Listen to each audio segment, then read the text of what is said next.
just like an organism can't be healthy unless all of its components are healthy, humanity isn't healthy unless all of the people who make up humanity are healthy. And so it's the idea that the health of my neighbors, the health of people in my family, and the health of people around the world that I've never met all affects my health.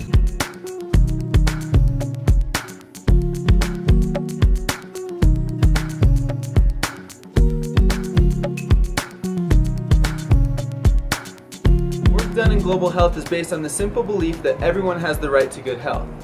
The field is as diverse as that statement is vague, because good health involves so many factors, from education and working conditions to the obvious: prevention, nutrition, and of course healthcare services.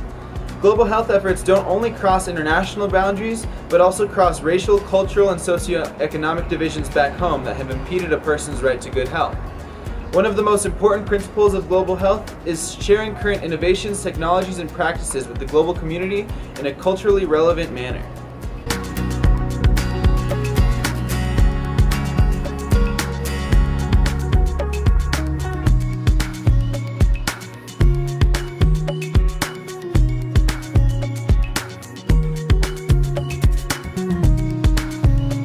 Global health is empowering individuals and communities around the world and in our own backyards to provide everyone with the opportunity to live a long, healthy life.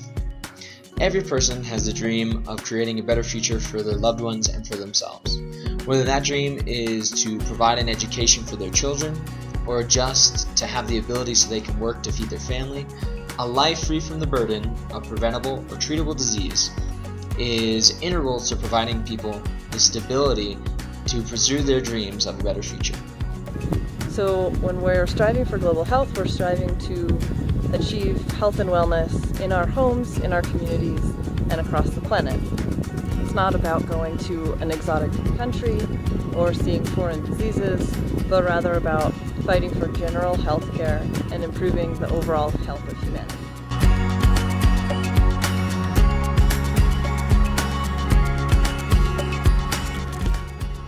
The majority of health disparities that keep people from living healthy lives are preventable and solvable injustices. As an example, 2,000 children under the age of 5 die each day due to diarrheal diseases. And the majority of these deaths are linked to water, sanitation, and hygiene. These are things that we can change. To tackle these issues, we who work in global health try to create interdisciplinary solutions. And this happens through a range of activities, such as empowering community health promoters and local leaders to teach their communities about how to purify and keep their water safe, or providing those who are ill the opportunity to be treated by a physician in an affordable and sustainable manner.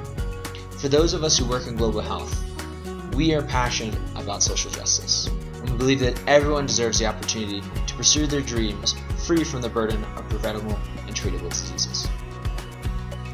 Here in Quito, Ecuador, access to healthcare is not limited by the distance to services, but by rapid urbanization without the resources to build an infrastructure at the same rate. There is a rise in non-communicable diseases like diabetes, mellitus, and hypertension. This is a transition that many countries and cities have experienced through their own periods of development and urbanization. As members of the global community, it is our responsibility to share what we've learned, so that Quito and other growing cities do not have to reinvent the wheel. Happy Global Health Day!